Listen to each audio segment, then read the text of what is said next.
조용한 기도로 수요 예배를 하나님께 올려드리겠습니다.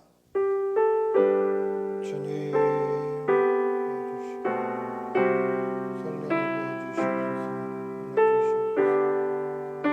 믿음 주시옵소서.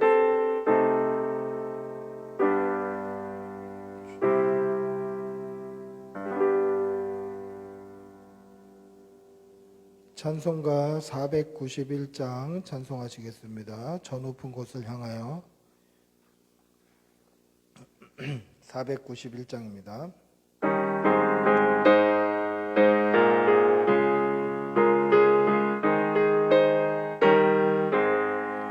저 높은 곳을 향하여 날마다 기어갑니다. 내 뜻과 정성모아서 날마다 기도합니다. 내 주여 내 맘 붙드사 그곳에 있게 하소서. 그곳은 빛과 사랑이 언제나 넘치옵니다. 괴로움과 죄가 있는 곳 나 비록 여기 살아도 빛나고 높은 저곳을 날마다 바라봅니다. 내 주여 내 맘 붙드사 그곳에 있게 하소서. 그곳은 빛과 사랑이 언제나 넘치옵니다. 유심의 안개 거치고 근심의 구름 없는 곳 이루고 참된 평화가 거기만 있사옵니다. 내 주여 내 맘 붙드사 그곳에 있게 하소서. 그곳은 빛과 사랑이 언제나 넘치옵니다. 험하고 높은 이를 쌓으며 나아갑니다. 다시 인도하오니 내 주여 인도하소서. 내 주여 내 맘 붙드사 그곳에 있게 하소서. 그곳은 빛과 사랑이 언제나 넘치옵니다. 내 주를 따라 올라가 저 높은 곳에 웃고서 영원한 복만 누리며 즐거운 노래 부르리.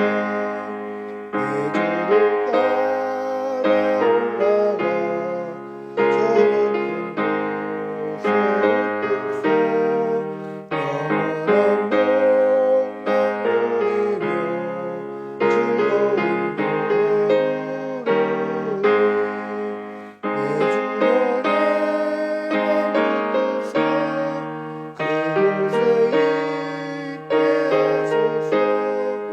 그곳은 빛과 사랑이 언제나 넘치옵니다. 아멘. 기도하겠습니다.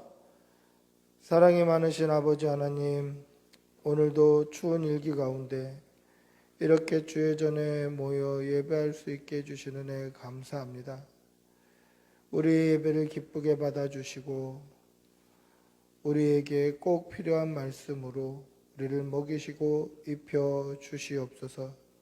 사랑이 많으신 아버지 하나님, 우리가 한 주간 살아가다가 3일째 되는 저녁에 이렇게 주의 전에 모입니다. 하나님, 하나님께서 함께하여 주시어서 우리가 지난 3일간 알게 모르게 지은 죄를 용서하여 주시고 남은 3일 주의 날 하나님 앞에 모여 예배드릴 때까지 거룩하고 흠없는 산제사 제물로 준비하며 예비된 제물, 제사의 제물 될 수 있도록 은혜 내려 주시옵소서. 날마다 우리의 믿음을 돌아보며 정말 말씀대로 믿음대로 살기를 날마다 다짐하며 그렇게 신실하게 살아내는 주의 백성들이 다 되게 하여 주시옵소서. 오늘도 하나님께서 우리에게 말씀으로 입혀주시고 이 강단을 통하여서 하나님 친히 말씀하시는 귀한 은혜의 시간 되게 도와 주시옵소서. 그리할 때에 우리가 이 강단을 통해서 나오는 선포되는 말씀이 사람의 말이 아니라 하나님의 말씀으로 믿고 아멘하고 아멘한 대로 살아낼 수 있도록 믿음과 담력을 허락하여 주시옵소서. 오늘도 우리에게 힘주실 줄 믿사오며 우리 주 예수님의 이름으로 기도드리옵나이다. 아멘. 주님 도와주시옵소서. 성령을 도와주시옵소서. 믿음 주시옵소서.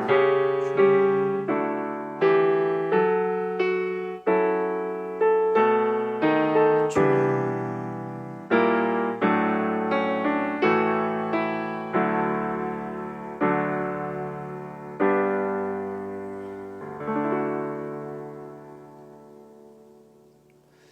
아멘. 하나님의 말씀 함께 보시겠습니다. 고린도전서 14장 1절에서 5절입니다. 지난주 본문과 같습니다. 고린도전서 14장 1절에서 5절. 오늘 1절에서 5절만 보는 건 아니고요. 고린도전서 14장을 거의 전체를 다 이렇게 묵상하게 될 것입니다. 고린도전서 14장 1절에서 5절 한번 같이 읽겠습니다. 고린도전서 14장 1절에서 5절입니다. 우리 천천히 한 목소리로 함께 읽겠습니다. 사랑을 추구하며 신령한 것들을 사모하되 특별히 예언을 하려고 하라. 방언을 말하는 자는 사람에게 하지 아니하고 하나님께 하나니 이는 알아듣는 자가 없고 영으로 비밀을 말함이라. 그러나 예언하는 자는 사람에게 말하며 덕을 세우며 권면하며 위로하는 것이요 방언을 말하는 자는 자기의 덕을 세우고 예언하는 자는 교회의 덕을 세우나니 나는 너희가 다 방언 말하기를 원하나 특별히 예언하기를 원하노라. 만일 방언을 말하길 자가 통역하여 교회의 덕을 세우지 아니하면 예언하는 자만 못하니라. 아멘. 지난주에 우리가 방언에 대해서 말씀을 나눴는데요. 그 말씀의 결론이 무엇이었습니까? 성경에서 말하는 방언은 우리가 흔히 말하는 방언 기도, 이 기도의 은사가 아니다라고 말씀을 드렸습니다. 우리가 흔히 말하는 알아듣지 못하는 그러한 은사, 그것은 방언 기도라고 얘기하는 그것이 방언이 아니라 방언이 뭐라고 말씀드렸습니까? 외국어, 다른 지역의 언어를 말하는 것이 방언이다. 그러니까 방언은 기도의 은사가 아니라 사실은 말씀, 말의 은사다라는 것으로 결론을 냈죠. 그래서 우리가 흔히 말하는 이 방언의 은사라고 이야기하는 그 기도, 알아듣지 못하게 하는 그 기도는 방언이라는 단어가 아닌 다르게 부르는 명칭을 신학적으로 좀 정립할 필요가 있다라고 말씀을 드렸습니다. 그러면 성경에서 방언이라고 하면 모두 다 외국어 또는 다른 지역의 언어 이것만을 뜻하는 것인가? 그렇지는 않습니다. 성경에서 방언이라고 할 때 모두 다 외국어다, 모두 다 다른 지역의 언어다. 어떻게 보면 큰 의미에서는 다른 지역의 언어, 다른 곳의 언어라고 할 수 있습니다만은 오늘 우리가 읽은 본문에서는 이것을 단순히 외국어나 지방의 사투리 정도로 이야기하는 것이 아니라 다른 의미로 해석이 되는 것을 볼 수 있습니다. 오늘 말씀을 통하여서 방언이 그럼 기도의 은사가 아니라 말씀의 은사인 증거가 뭔지 한번 나누는 그러한 시간들로 오늘 말씀을 묵상했으면 좋겠습니다. 제가 앞서 말씀드렸다시피 결론부터 얘기하면 성경에 오늘 특별히 고린도전서 14장의 방언, 예언 이런 말씀이 많이 등장하는데 여기서 말씀하는 방언은 특별히 다른 지역의 언어, 지방 사투리라는 의미가 아니라 말씀의 은사를 이야기하는 것으로 결론 지을 수 있습니다. 방언이 기도의 은사, 우리가 쉽게 얘기하면 그 알아듣지 못하는 기도, 이것이 아니라 이것은 말씀의 은사다라는 것입니다. 고린도전서 14장에서 말씀하는 방언은 말씀의 은사의 한 방편이라고 이야기할 수 있죠. 말씀의 은사라는 범위 안에 한 축을 담당하는 것이다. 그 한 부분이다 라고 이야기할 수 있다라는 것입니다. 그러니 이 고린도전서 14장에서 말씀하는 방언과 예언, 이것은 모두 말씀의 은사를 가리키는 그러한 단어다라는 것이죠. 여기서는 방언과 예언을 비교하는 목적으로 쓰여졌습니다. 오늘 우리가 읽은 이 고린도전서 14장 1절부터 5절 그리고 14장 전체를 보시면 방언, 예언 이런 것들이 굉장히 자주 등장하는데 이것이 비교되면서 때로는 혼합되면서 그렇게 사용되고 있다는 것을 볼 수 있습니다. 그러니까 방언이나 예언이나 방언은 기도의 은사고 예언은 말씀의 은사다 이 말이 아니라 방언이나 예언이나 모두 말씀의 은사를 나타내는 것이다 라는 것으로 우리는 해석할 수 있습니다. 고린도전서 14장에서 말씀하는 방언과 예언 이것은 모두 말씀의 은사를 가리키는 거죠. 그런데 방언보다 예언의 은사를 조금 더 나은 은사라고 설명하는 것처럼 그렇게 보입니다. 그 이유는 무엇입니까? 방언은 사람이 알아들을 수 없으나 예언은 사람이 알아들을 수 있기 때문에 방언보다는 예언을 하라. 그렇게 말씀하고 있다는 것이죠. 우리가 오늘 읽었던 본문 뒷부분에 읽지 않았습니다만 고린도전서 14장 19절을 한번 같이 읽어볼까요? 고린도전서 14장 19절 같이 읽어보겠습니다. 시작. 그러나 교회에서 네가 남을 가르치기 위하여 깨달은 마음으로 5마디 말을 하는 것이 1만마디 방언으로 말하는 것보다 나으니라. 즉 깨닫는 말로 알아들을 수 있는 말을 하는 것이 알아듣지 못하는 방언 1만마디 하는 것보다 낫다. 그러니까 방언보다는 예언을 어떻게 보면 높게 보는 것 같이 그렇게 그려지고 있다라는 것입니다. 고린도전서 14장의 예언에 대해서는 다음 주에 좀 더 자세하게 우리가 말씀을 나누도록 하겠습니다. 특별히 고린도전서 14장에는 방언과 예언을 비교하는 이유로 둘 다 말씀 은사라는 것을 잘 나타내 보여줍니다. 오늘 우리가 읽은 본문 2절을 한번 다시 읽어볼까요? 2절 말씀입니다. 다시 읽어보겠습니다. 시작. 방언을 말하는 자는 사람에게 하지 아니하고 하나님께 하나니 이는 알아듣는 자가 없고 영으로 비밀을 말함이라.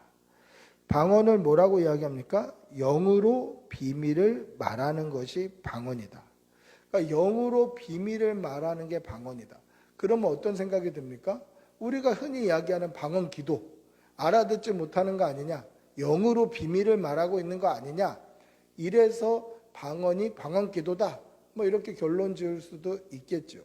그러나 여기서 말하는 이 비밀이라는 단어가 무엇을 상징하는 것일까? 우리는 좀 거기에 집중해 봐야 됩니다. 여러분 신약 성경에 비밀이라는 단어가 종종 등장하는데요. 비밀이라는 단어가 다 어떤 의미로 사용되냐면 하나님의 계시, 특별히 구원을 선포하는 복음, 하나님의 구속사적인 계시를 비밀이라고 얘기해요. 그것은 어느 부분에서는 비밀을 하나님의 계시라고 얘기했다가 어느 곳에서는 비밀을 다른 인간적인 비밀로 얘기했다가 이런 게 아니라 신약 성경에 오늘 이 본문을 제외한다 할지라도 신약 성경의 비밀이라는 단어를 다 찾아보면 하나같이 하나도 빠짐없이 모든 부분에서 복음 또는 하나님의 계시를 나타내고 있어요.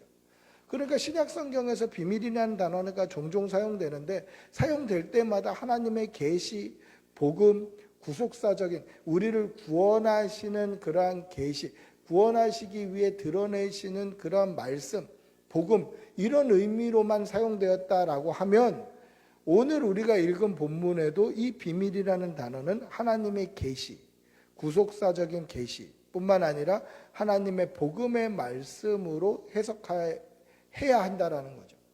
다른 부분에서 다 그렇게 쓰고 있으니 오늘 이 본문 역시 하나님의 계시의 관점으로 보아야 한다라는 것입니다.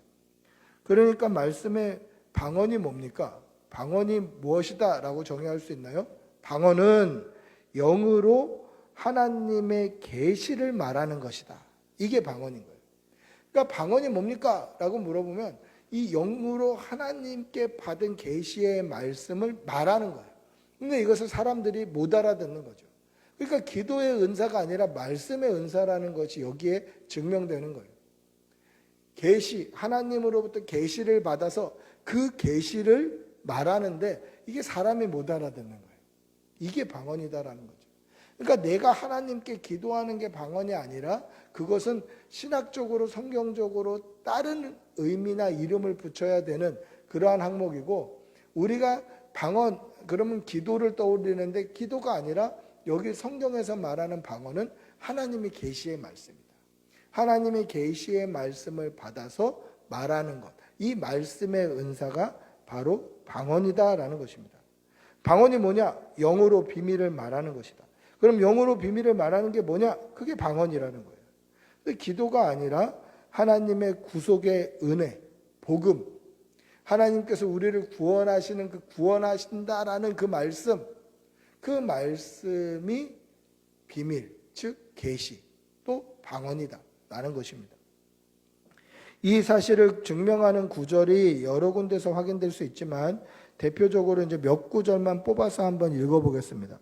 우리 말씀 한번 찾아볼까요? 골로새서 1장 26절에서 27절입니다. 골로새서 1장 26절에서 27절.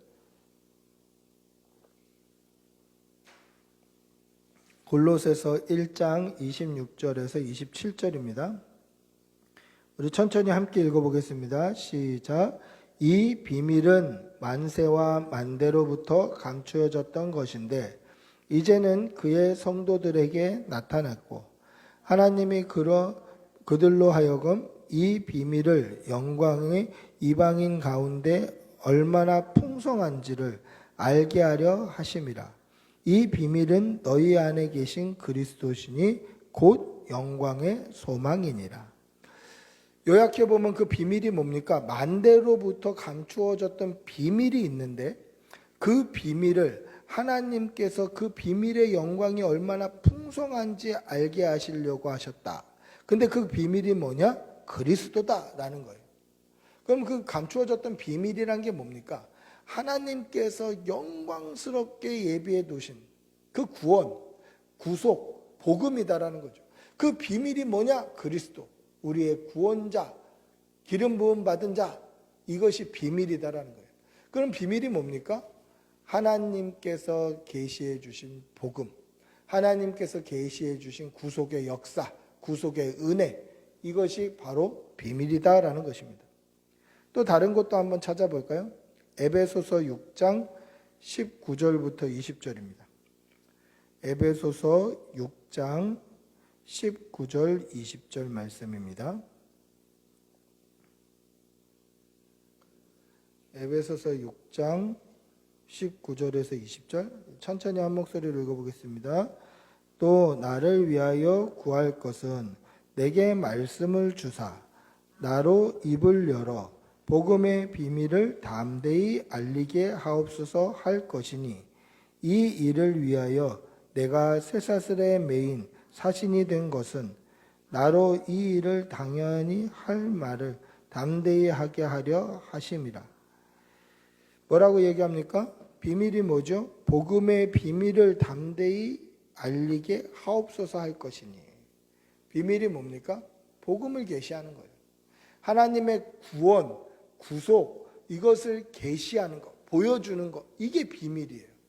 그러니까 오늘 우리가 읽은 본문, 영으로 비밀을 말한다 할 때 이 비밀이 뭡니까? 하나님으로부터 받은 복음을 계시하는 거예요. 하나님으로부터 받은 그 복음을 말하는 게 영으로 말하는 비밀이다라는 것입니다. 즉 하나님의 구속의 계시, 구속의 은혜, 즉 복음을 의미하는 것이 비밀이고 그것이 방언이다라는 것이죠. 영으로 비밀을 말함이라, 이것이 방언이다라는 것입니다. 구속의 은혜, 복음의 비밀을 말하는 것이다. 이게 방언이다라는 거죠. 이 사실은 오늘 우리가 읽은 본문 5절 말씀에서도 확인할 수 있는데요. 우리 5절 말씀을 보시면 방언과 예언을 비교하는데 통역하지 않은 방언은 예언보다 못하다라고 말씀합니다. 우리 5절 한번 다시 읽어볼까요? 오늘 읽었던 본문 5절입니다. 같이 읽어보겠습니다. 나는 너희가 다 방언 말하기를 원하나 특별히 예언하기를 원하노라. 만일 방언을 말하는 자가 통역하여 교회의 덕을 세우지 아니하면 예언하는 자만 못하니라. 자, 이 말씀을 요약해 보면 무슨 뜻입니까? 통역하지 않는 방언은 예언하는 자만 못하다. 통역이 되지 않는 방언은 예언만 못하다라는 것이죠. 그러니까 예언이 방언보다는 위다라는 것처럼 그렇게 느껴집니다. 그럼 반대로 역으로 얘기하면 뭡니까? 방언이 통역이 된다면 예언과 같은 위치를 점할 수 있다라는 말이죠. 즉 방언이 뭐라고 말씀드렸습니까? 영으로 하나님께서 주시는 계시가 방언이에요. 근데 하나님께서 주시는 계시를 그대로 얘기하면 못 알아듣는 사람들이 많은데 이 못 알아듣는 이 말을 통역해 주는 것, 이것이 뭡니까? 예언이다. 쉽게 말하면 예언이 뭡니까? 통역한 방언이다 라는 거예요. 예언이 뭔가요? 통역한 방언이에요. 그럼 방언은 뭡니까? 통역 안 된 예언이에요. 이해가 쉽습니까? 방언은 어떻게 돼야지 된다고요? 통역이 돼야 돼요. 그 통역이 되면 예언의 말씀이 되는 거예요. 즉 하나님으로부터 계시를 받고 이 계시를 우리가 알아들을 수 있는 말로 통역을 해서 하면 예언이 된다. 이걸 쉽게 말하면 이게 설교가 되는 거예요. 설교. 우리가 하나님의 말씀을 읽을 때에 받은 은혜가 있습니다. 근데 이 받은 은혜를 나누려면요, 그냥 아무 준비 없이 내가 받은 은혜를 한번 나누려고 생각해 보십시오. 그럼 이게 제가 받은 은혜인데도 이 은혜만큼을 말해내기가 참 어려워요. 제가 받은 은혜인데도 은혜 받은 만큼 말해내기가 어려워요. 이거를 여러분 좀 쉽게 경험해 보시고 싶으시면요, 오늘 밤에 주무시면서 꾸셨던 꿈을 아침에 일어나자마자 남편에게 혹은 아내에게 한번 설명해 보세요. 내가 꾼 꿈인데도 리얼하게 설명이 안 돼요. 똑같습니다. 하나님께 받은 은혜, 이 계시가 하나님의 말씀을 읽으면서 은혜 받았다 해서 그게 그대로 설교로 나오는 게 아니에요. 이것을 설교하려면 어떻게 해야 됩니까? 부단히 묵상하고 노력하고 통역을 해야 되는 거예요. 그래서 설교, 예언이 가능하다라는 거죠. 그러니까 통역이 안 된 예언이 뭡니까? 방언이에요. 방언을 통역하면 뭐가 됩니까? 예언이 되는 거예요. 그러니까 방언이나 예언이나 모두 말씀의 은사다라는 거예요. 이 방언 또는 예언, 이것이 어떻게 보이면 혼동되어서 짬뽕처럼 혼합되어서 구분 없이 사용되기도 하다라는 것이죠. 우리가 한번 이 일을 좀 증명하기 위해서 좀 긴 성경 구절을 좀 읽어봐야 되는데요. 우리가 읽은 본문 뒷부분에 보시면 고린도전서 14장 26절부터 30절이 있습니다. 우리 26절부터 30절을 한번 같이 읽어볼게요. 26절부터 30절입니다. 우리 천천히 읽어보겠습니다. 시작. 그런즉 형제들아 어찌할까? 너희가 모일 때에 각각 찬송시도 있으며 가르치는 말씀도 있으며 계시도 있으며 방언도 있으며 통역함도 있나니 모든 것을 덕을 세우기 위하여 하라. 만일 누가 방언으로 말하거든 두 사람이나 많아야 세 사람이 차례를 따라 하고 한 사람이 통역할 것이요 만일 통역하는 자가 없으면 교회에서는 잠잠하고 자기와 하나님께 말할 것이요 예언하는 자가 둘이나 셋이나 말하고 다른 이들이 분별할 것이요 만일 곁에 앉아 있는 다른 이에게 계시가 있으면 먼저 하던 자는 잠잠할지니라. 자, 26절에 보시면 뭐라고 되어 있습니까? 너희가 모일 때에 각각 찬송시도 있고 가르치는 말씀도 있고 계시도 있고 방언도 있고 통역함도 있나니 모든 것이 다 덕을 세우기 위함이라. 자, 모일 때에 뭐가 있다고 되어 있습니까? 찬송도 있고 가르치는 것도 있고 계시도 있고 방언도 있고 통역도 있는데 모든 게 다 덕을 세우기 위함이다. 우리가 읽지는 않았습니다만은 뒷부분에 보시면 뭐라고도 말씀하십니까? 하나님은 질서의 하나님, 무질서의 하나님이 아니라 화평의 하나님이시다. 그 말씀도 이어져서 나와요. 그 의미가 뭐냐면 지금 여기서 말하는 너희가 모일 때라는 게 무슨 뜻입니까? 이건 예배를 뜻하는 거예요. 예배. 예배의 때에는 찬송도 있고 가르치는 것도 있고 계시도 있고 방언도 있고 통역도 있다라는 거예요. 그런데 오늘 이 뒤에 27절부터 30절까지 말씀을 보면 누가 방언으로 말하려면 두세 사람, 많아야 두 사람, 세 사람 정도가 방언을 할 것이고 통역해라. 통역하는 사람이 없으면 잠잠하고 교회에서 하나님께만 해라. 그리고 예언하는 자는 둘이나 셋이나 말하고 다른 이들은 분별할 것이요.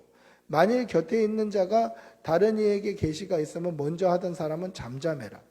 보십시오. 방언이란 말과 예언이라는 말이 어떻게 보면 비슷하게 사용되고 있어요. 방언하는 자는 두 사람 혹은 세 사람이 해라. 29절에 보면 예언하는 자는 둘이나 셋이나 말하라. 그러면 방언을 통역하는 자는 29절에 보시면 이 예언을 분별하는 자는 이렇게 되는 거죠. 그러니까 방언이나 예언이 어떻게 보면 같은 의미처럼 섞여서 사용되고 있는 것을 볼 수 있습니다. 그러니까 예배 때 찬송도 있고 하나님의 말씀을 받아서 선포하는 사람도 있고 그 선포된 말씀을 해석해서 설교하는 예언하는 사람, 통역하는 사람도 있다라는 것이죠. 이게 예배예요, 예배. 그래서 이 예배가 우리가 읽지는 않았습니다만 뒤에 보시면 하나님은 무질서의 하나님이 아니라 화평의 하나님이시다. 다 합쳐서 덕을 세우기 위함이다. 그러니까 예배 가운데 때로는 말씀 통역도 있고 방언도 있고 설교도 있고 찬송도 있다. 이게 다 어우러져서 예배라는 덕을 세우는 것이죠. 따라서 고린도전서 14장에 보시면 이 방언이 우리가 일반적으로 생각하는 기도의 은사가 아니라 말씀의 은사라는 것을 확실히 보여주는 말씀이다라는 것입니다. 방언이나 계시나 예언이나 이렇게 통역이나 사실은 같은 의미로 볼 수 있다라는 거죠. 말씀이 선포되는 거예요. 하나님의 말씀의 은사다라는 것입니다. 그런데요, 그래도 해결 안 되는 구절이 있습니다. 우리가 소위 말하는 방언 기도를 이게 증명하는 구절이다 하는 그러한 구절이 있습니다. 우리가 한번 읽어볼까요? 고린도전서 14장 14절입니다. 고린도전서 14장 14절 같이 읽어보겠습니다. 내가 만일 방언으로 기도하면 나의 영이 기도하거니와 나의 마음은 열매로 맺지 못하리라. 무슨 이야기입니까? 방언으로 기도하면 나의 영이 기도하는 거다. 방언으로 기도하면 나의 영이 기도하는 거다. 이거 방언 기도 아니냐? 방언이 기도 아니냐? 방언이 말씀의 그 계시가 아니라 기도 아니냐? 이렇게 이야기할 수도 있을 것처럼 보입니다. 그런데 이 방언을 계시라는 의미로 본다면 이 말씀을 어떻게 해석할 수 있냐면 방언으로 기도하면 나의 영이 기도하거니와 이게 아니라 사실은 하나님께로부터 받은 그 계시를 가지고 기도하는 것을 의미하는 거예요. 하나님께로부터 받은 그 계시, 그 계시를 가지고, 그러니까 하나님 나라의 언어, 이것이 다른 지역의 언어니까 방언이라고 표현을 하는 거죠. 이 하나님으로부터 받은 이 계시의 말씀을 가지고 기도하라는 거죠. 그렇게 나의 영이 기도하거니와 나의 마음에는 열매를 맺지 못할 것이다. 즉 온 마음으로 하나님으로부터 계시 받기를 위해 기도하고 말씀 받기를 위해 기도하고 하나님의 말씀을 사모함으로 기도하는 그런 것으로 이해할 수 있다라는 것입니다. 그러면 또 한 가지 의문이 생기지 않습니까? 그러면 왜 우리가 살아가는 이 시대에는 이런 방언, 이런 계시가 없는 것인가?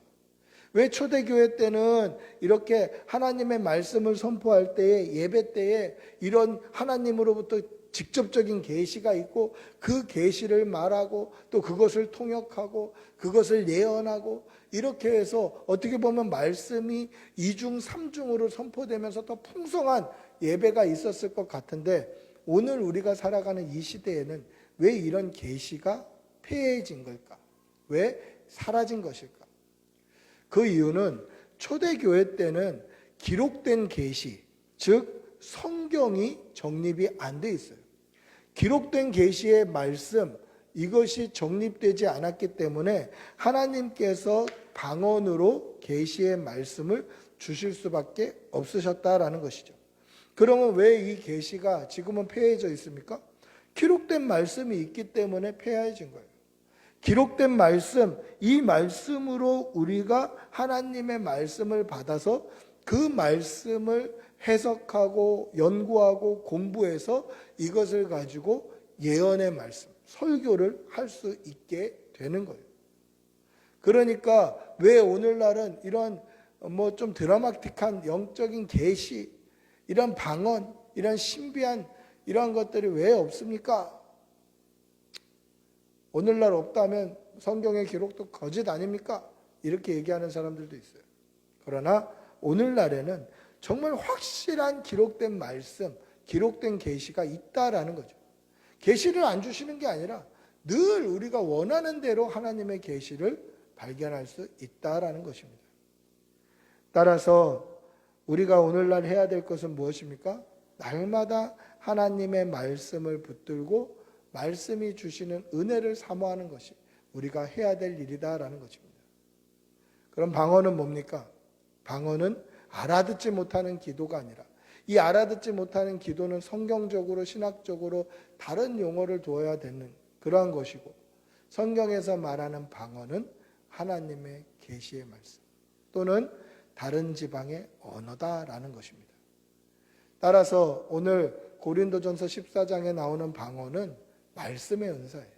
기도의 은사가 아니라 말씀의 은사가 되는 것입니다. 날마다 하나님의 말씀을 늘 가까이 하시고 기록된 하나님의 말씀으로 말미암아 하나님이 기쁘시고 온전하신 뜻을 깨닫는 그러한 성도들이 되시기를 축복하고 기도합니다.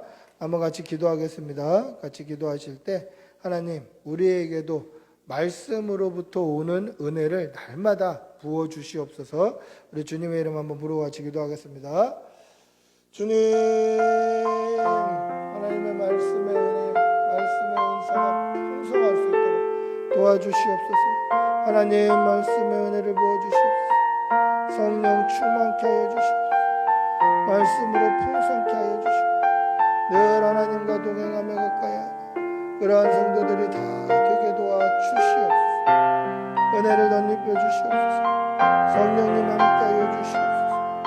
주님 도와주시옵소서. 주님 아버지 함께 하여 주시옵소서.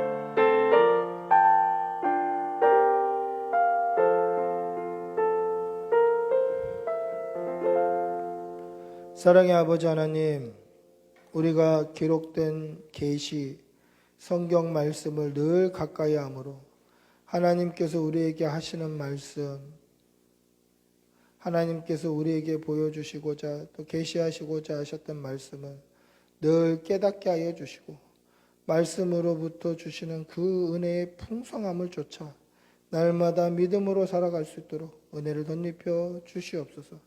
오늘 하루도 힘주실 줄 믿사옵고 우리 주 예수님의 이름으로 기도드리옵나이다. 아멘. 찬송가 492장 찬송하시겠습니다.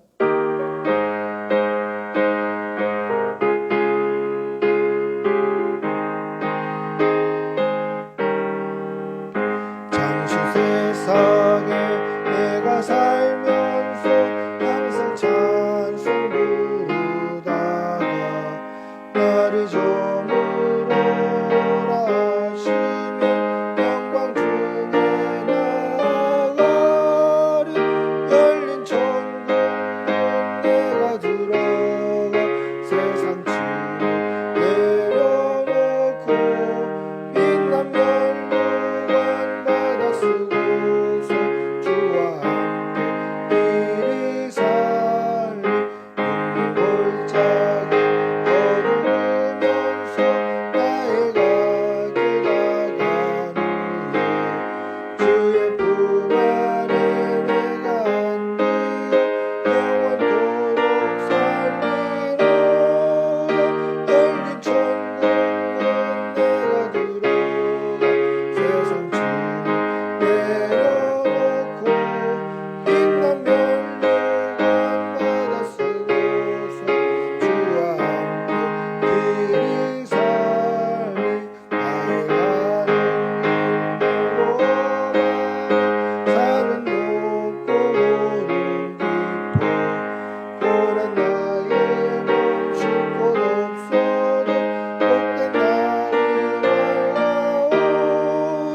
열린 천국은 내가 들어가 세상 짐 내려놓고 빛난 면류관 받아 쓰고서 주와 함께 길이 살리.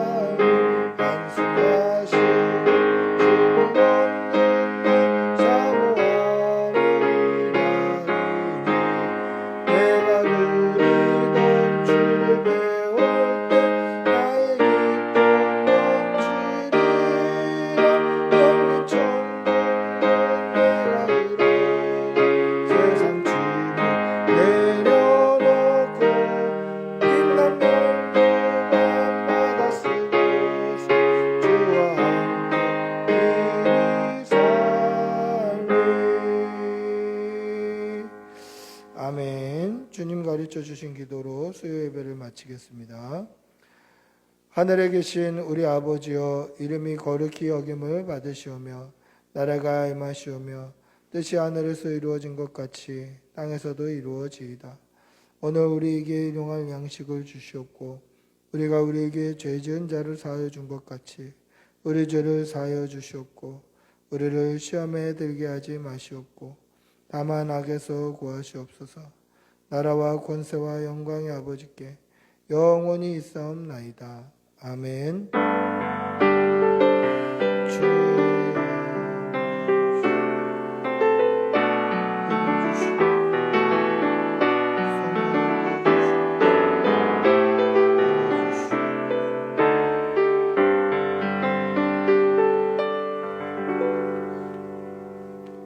예배를 마쳤습니다.